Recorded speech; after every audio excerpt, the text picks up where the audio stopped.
Finally, we have Marion Bellotti on my right, who is the Senior Software Developer at the United Nations Office for the Coordination of Humanitarian Affairs. So why don't we start with having you all give a brief introduction of what types of projects you're working on and what your team does. Okay, so Ushahidi is doing a lot of work at the moment, a lot of rebuilding. So I'm working with the external projects team, and we're rebuilding the main platform, the main Ushahidi platform. So we're making a lot of changes, we're making a lot of new things happen. So from the front end, we've got different types of data coming in. We're looking at sensors, how we can start bringing up. I probably should have mentioned that the main Ushahidi platform is based on the idea of making a situation awareness, a picture of what's going on in the world, based on data that's coming in from people, from social media, from SMS messages that people send to the system. So we're adding sensors to that mix. So the idea that we can start putting in remote sensors and start mixing those in with the human data is a good one. We're also changing the way that both the main platform and CrowdMap, another one of our platforms, works so that they're based on APIs, which makes them a lot more accessible and makes a lot more flexibility in what we can build on top of them. So one of those things that we're building is much more data science into the mix. So we're looking at different types of data visualizations, different ways we can get information beyond maps to the people who are making decisions based on the information that we provide. We're also looking at things like how the users in our system navigate through the system. So we're looking at things like the workflows, but that's the main platforms. The other exciting things are partnerships like the Rockefeller Resilience. So instead of just working on crisis data, we're also looking at how before crises, in crisis-prone areas, you can improve using information, the ability of people to resist crisis, the ability of people to survive crisis better. We're looking at grassroots, making our voices count, at how grassroots organizations can improve their lives, and we're also building out some new tools. So for instance, we've gone into hardware with the brick. So one of the big problems in Africa and with African technology is that the power keeps going down. The power keeps going down, the internet goes down with the power. It is painful sometimes just getting a website up, just being able to see a web page, and the brick is designed to help with that. So that's pretty much what we're up to, and over to Nick. Thanks, Sarah. My name is Nicholas O'Brien. I'm the Acting Director of the Mayor's Office of Data Analytics.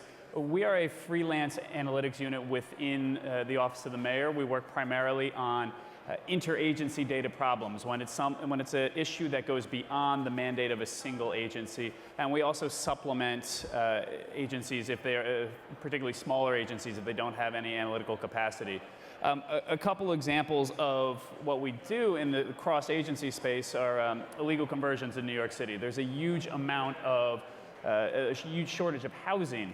And so oftentimes what you'll see is people crammed into basements or taking a 2-bedroom, turning into a 5-bedroom, which can be very dangerous. And the city receives a lot of complaints about these, roughly 20,000 a year. And we do a risk prioritization to determine which ones we go to first.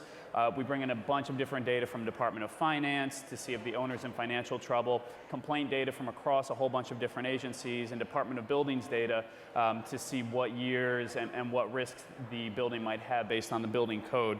And we're able to go to what we believe are the worst ones first. And we're able to do that because we have access to a whole bunch of different data across the city. We also partnered with the fire department to do proactive risk-based inspection on the buildings that they have jurisdiction over. So we are able to not only respond more effectively to complaints coming in, but also proactively address areas that we think are dangerous. We also, since we're a freelance analytics group, in the aftermath of Hurricane Sandy and after the Harlem gas explosion, we were able to turn our attention to that because we do have a lot of facility with a number of different data sets around the city and the capacity to switch focus so that we can very quickly deliver value to agencies on problems that are pressing on any given day. So the name of the project that I work on is Humanitarian Data Exchange, and that's basically exactly what it is. If you are working out in the field or you're working in humanitarian relief, finding data is one of your biggest challenges. There are repositories for data that are out there, but every agency seems to have their own repository. They're all across the internet. You can use Google, you can use things like The Guardian. There's no unified place. And what we want to do is create a unified place where nonprofits, NGOs, governments begin sharing all of their data together. And then once it's there, build tools where people can do analytics directly from the website. Could you each share quickly what are some principles of data collection or data sharing that you have come to on the teams that you're on? Sure, I guess I'll start. The number one issue that we face is always format, making sure that we have kind of consistent format and standards. And then once you get to standards, you get to the little political animal of standards. It's like, do we define our own standards? Do we use someone else's standards and sort of like throw our weight behind that? But you need to sort of have standards in place, because otherwise you end up with data that's not compatible with other data that you have, and then you need to like convert it in order to be able to use it the way people want to use it. Yeah, I mean, I think we share similar challenges. All the different agencies, systems that we deal with are built for different reasons. Department of Finance built their system to collect taxes. Department of Buildings built their system to monitor buildings. The police department built their system to respond to crimes. And there are similar elements within all of them, but they're built at different times with different technologies. So we try to be source system neutral to the greatest extent possible, and create a sort of separate master data suite around locations. And we're moving into doing that around people so that we can have some of this entity resolution across the sets. And also starting that conversation around having those standards in place for when new systems are being built, that they do have this interoperability, because we can't necessarily change the systems midstream. Some of them are relatively new and still have a lot of useful life in them. So we try to be neutral. And then we also try and, when we deliver data product back to people, make sure it fits within their operating paradigm, because if it deviates from how they do business, it's going to be ignored, it's going to be difficult for them to implement, and there will probably be downsides that we don't fully grasp. I guess the first one is that data doesn't save lives. People save lives. What data does is give them information on how they can do their jobs. So one of the things you learn is that too much information is also bad. You want to give people not data streams, but targeted information that's relevant to them in that situation, in that place. Same problem as these guys, data is messy. We bring in data from the public, which means that it comes in free text format, which means you have to start making sense of that. One of the ways of doing that, in fact there was a couple of ways, but there's the mechanical route of doing that, where you start building algorithms, you start building code that starts to make sense of some of the data coming through. For instance, you want to know which categories data is in. You want to know what's relevant to shelter, what's relevant to food. So you can categorize some of that, but sometimes you need human beings. So one big thing is that you need to mix human beings' intelligence and reasoning and creative skills with machine intelligence. Another one is, one I keep telling my students, is that technology is only a tenth of any system. Most of a system is the people in that system, the users, the people affected by it, the things that you have to do with them to make the system work, the processes you need to work with them. So I guess that's the big takeaways. I swear to God, when you said data doesn't save lives, people save lives, I almost said, preach, oh my God, preach. It's really true. It's something that most people don't really understand, because data is becoming such a huge popular thing now, is that data is not going to solve your problem. It's just going to help you figure out how to solve your problem. Yeah, and I want to build on that a little bit, this idea of data doesn't save lives, people save lives. So how, on your teams, do you work with folks on the ground who may have a different set of technical or social work skills when a disaster happens? For us, being on the technical side, unbelievably difficult because there's not even a uniform understanding about what the needs are. And you have to sort of make a value judgment when you're designing these systems of like, okay, this group of stakeholders says that they really wanted to do this and look like this and have these features, and this group of stakeholders wants a completely different thing. Who is the priority? Who are we really speaking to? And how much of that line can we straddle? Can we kind of like give these people a little bit, even though we're serving these people primarily? And that's a really big discussion that's important for these type of projects before you start writing code, is to sort of figure out ultimately who are you serving, and then try to figure out what their specific needs are. It's very difficult from a humanitarian point of view because there are so many stakeholders on the ground. Oh, me again, sorry. So Ushahidi doesn't run the deployments. It very rarely runs data deployments. It builds the software that other people use to interact with the responders. But I'm also a Ushahidi user, so I can speak both sides of that. And generally, we've been sneaking up very, very slowly on the user groups. There's been a lot of resistance over time, and slowly it's become to a space where people like Marianne are working for the UN and pulling from inside. So she belongs to a very, very brave group who reached back out to us. So we build the features that people need. We keep the systems running for them. As a user, you have to have an end user for your data.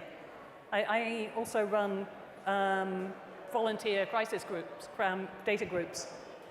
And if you don't have somebody who actively uses the data you produce, there is no point producing it apart from a nice social. So you need to know your end user. You need to connect to your end user, and you need to do it before a crisis happens. Gisli Olafsson says that a disaster is not the time to be handing out business cards. Resilience again. Start early. I would say, I mean, one of the interesting things that we're trying to do is actually prevent a lot of the disasters before they occur, and New York's had a lot of success. We see many fewer fires, very few explosions, and there are certain ones that we do have the ability to move the needle on and actually reduce the occurrence of with the proper maintenance regime and with quick response to leading indicators of potential disasters. And so that is part of our proactive inspection regime and risk assessment around risks in the city. There are other ones, obviously, that we don't have as much control over, weather events. And so the Office of Emergency Management is an ongoing, fully staffed organization that constantly works on these kinds of things and determines what types of issues they may face. So we don't want it to be just a set of protocols and paradigms that have been articulated and then sit on the shelf and then have to get dusted off whenever an issue presents itself. These connections between people and understanding of the current systems that are deployed and the conditions on the ground through constant monitoring in what we call peacetime is really critical to it. And so we make sure that that is staffed, maintained, and well connected to all the first responders around the city and also the longer term recovery efforts. Could you each maybe share a story of a project that you've worked on in the past? What worked well? What have you learned from that project that will help you all be more prepared for the next disaster? For me, what works well is communities. Again, it's that knowing people beforehand. We both mentioned that. Every disaster is slightly different, and the environment that we're in changes. We work on a lot of social media data. The way that people use social media in crisis is changing. I'm now seeing spam on crisis hashtags. You'll get the initial disaster, you'll start to get the response, and then you'll see spam. You'll see handbag sales because people are looking at it. I'm even seeing spam on maps. So there's a change there in the environment, and it's about having people who know how to work together, know how to adapt to those changes. Yeah, I mean, one example I like to give is in the aftermath of Hurricane Sandy, a lot of people were displaced from their places of work. A lot of systems were disrupted. Mainframe systems were down. So there were a lot of ad hoc reporting and inspection protocols that were set up. So Department of Buildings, for example, they usually go building by building and do an inspection based on a complaint.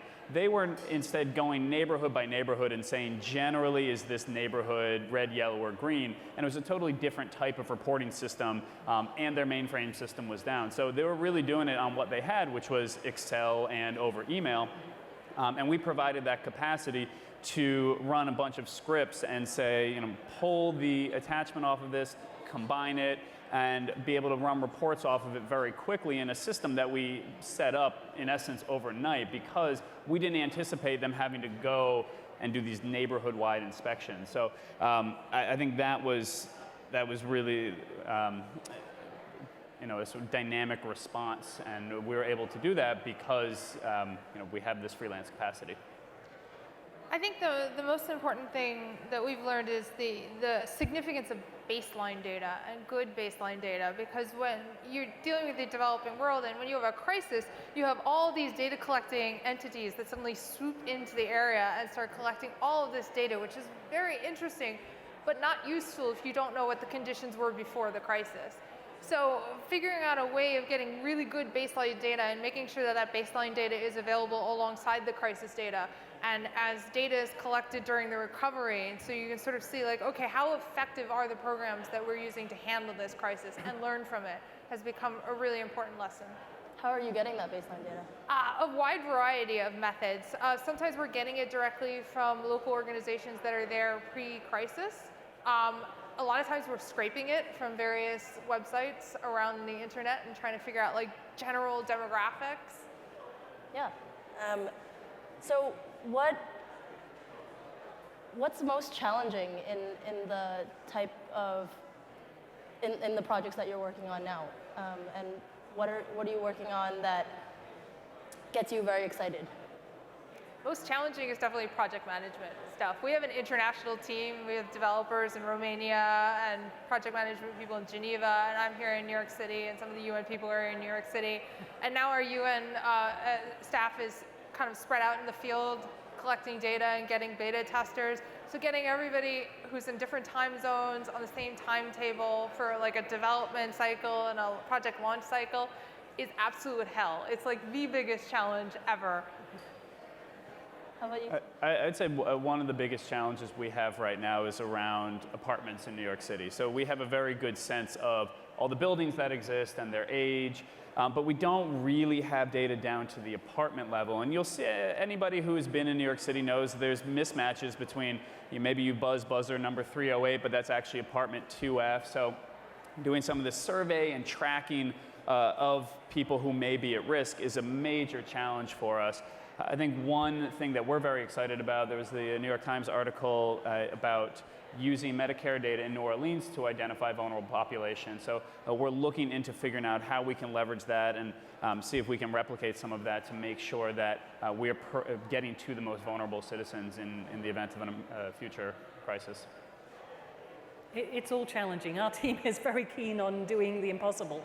The things that are exciting are things like the sensor work. I've been working with sensors myself and playing with sensors, things like air quality sensors and water sensors, and just how you interact with the built environment and the physical environment as well as the human environments, and making sense of that, making sense to people who aren't technical of that is enormous fun. So it looks like we still have a little bit more time before we open up to the audience. Do any of you have anything that you want to add to what you've shared so far, or ask each other a question, perhaps? I would like to ask Nick a question. I feel like, so we have 2 international and 1 domestic.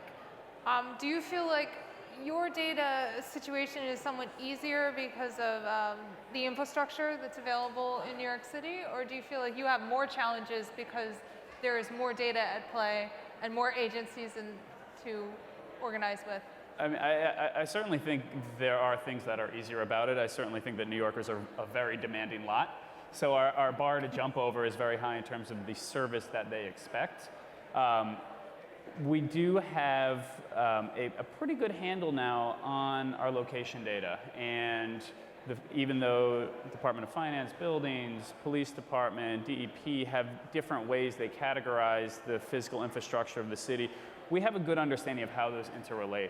I think the space that we are very interested in moving into now is how we understand the people that live in the city and how they touch city data. And there's a lot more privacy issues around that data than there is around some of the location data. So it is more challenging, but there's a lot of room that we could be doing better because we don't necessarily have a golden record for an individual. And that's something that I hope to get to one day. I just want to tell people to map what you're passionate about. I mean, we have users working on everything from gender-based violence through to mapping park benches that they like. Just find something, play with the data, play with the communities. Enjoy it. Yeah, one thing I'd also like to mention is we're getting much better at micro-targeting of messages and being able to do that dynamically. There were some mandates that came down from FEMA in terms of the telecoms being able to target specific areas, and a lot of the telecoms went even farther because they saw a lot of benefit in terms of localized mobile advertising. And we can leverage that technology build out for specific instructions or notifications to an impacted area. Because one of the challenges we have when we send out these blasts, notify NYC, if they're not relevant to an individual, that increases the likelihood that they're going to opt out of the system. So we want to minimize the noise and the traffic of irrelevant alerts, but we also don't want to suppress any information because we're afraid of that. So this micro-targeting really enables us to hit the impacted people with relevant information. That's also timely because we're getting in new information all the time, especially in a storm. We're seeing the hurricane path develop, and we know what the impact areas are going to be and what the evacuation zones need to be, and we can communicate that much more quickly because we want to minimize the evacuations. They're disruptive, they are very expensive, but we certainly don't want to leave people in harm's way. I'd like to actually say serious props to you for the work on identifying people who are vulnerable because of medical needs and getting information out to them. That's a really great piece of micro-targeting. Okay, fan mail over. Should we open up for questions? Any questions? Yeah. First, I want to thank you for doing the work you do. It's really important work. The use of data, I think, in the world of humanitarian aid is really not appropriately used in many circumstances. For example, 2 issues ago of Harvard Magazine, there was a big data issue, and there was a young fellow who was trying to figure out, well, gee, if all this medication is here that was funded by the Gates Foundation, and over here we just had 25,000 deaths, and it's just a couple hundred miles. Well, what's happening? Is it the political infrastructure? Is it logistics? Really, what is it? It's like going back in time, you can use data. But what he did was he looked at unstructured data and basically used he's created 3 algorithms. And those 3 algorithms are able to search in 20 minutes what 2 mainframe computers at IBM could do. And so I'm just wondering, and I'm asking the young lady from the United Nations, because you're like doing really global, you are in the process of savings, all of you are, but are you guys looking at unstructured data in the big data world and not like, okay, let's collect data? Because I think the notion of collecting data has different permutations. Are you really gathering it, or are you creating APIs and algorithms into the whole global, so you can look at unstructured and structured data? Okay, that's a good question. We are building a data repository that is open to the wider humanitarian community. So it collects both structured and unstructured data. The majority of the data that comes into it is structured because that's the majority of the data that's out there. It's spreadsheets and databases and whatnot. We do also collect unstructured data and try to clean it. That's the major problem with unstructured data, is normalizing it so you can run that kind of analysis. I think the importance of collecting it is availability, so that people, like the man in your anecdote, can actually do what they did. You can't do that if you don't have access to the data. And there are a number of organizations that would like to do this kind of analysis and design solutions around those types of problems that just don't have access to the data. So that's the main purpose of what we're building.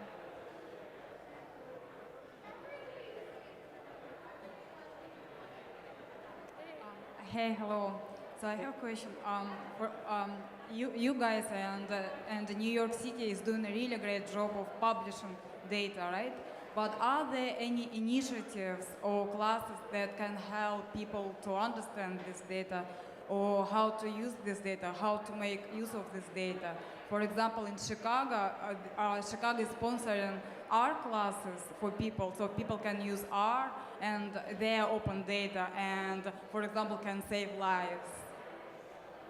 I mean, I'd like to, at this stage, give an accolade to Jenny and the work that they do in terms of making the data that we release understandable, and WNYC does a great job of taking a lot of the open data and translating it into a form that people can understand, use, and help to make decisions for their lives. So thank you for that. And in New York, we are trying to train the workforce to consume data in a better fashion, working with citywide learning and development so that we have good data consumers, so that we're at least internally using it. And I think events like this and the growing tech sector in New York City are a really crucial piece in terms of having people who have the capacity to use it and translate it into a form that people can make decisions and improve lives. I would say just in New York, you have DataKind, which, do they have branches outside of New York as well? I feel like they're national. A little bit. Okay, The New York is the big focus. DataKind has a regular monthly meetup where they get people who are very excited about data. You don't have to be knowledgeable, and there are people that are extremely knowledgeable. And Beta NYC has fairly regular meetups as well that's specifically about civic data, where you'll have people from all experience levels. And from there, you can sort of figure out where the classes are, and people will take you on and sort of mentor you and give you advice about resources if you really want to learn. And there are meetups all over the city, specifically focused on data and getting better at handling data. Go to meetup and type This is in New data. York. There's lots of it. So we're all out of time. I think that's a great note to end on. I encourage you all to check out the meetups that Marianne mentioned. I want to give this panel a huge round of applause. Thank you for them joining us today. Follow them on Twitter, follow their work, and thanks. And thank you to our moderator. Thank you. Thank you so much to our panel. Let's give them one more round of applause.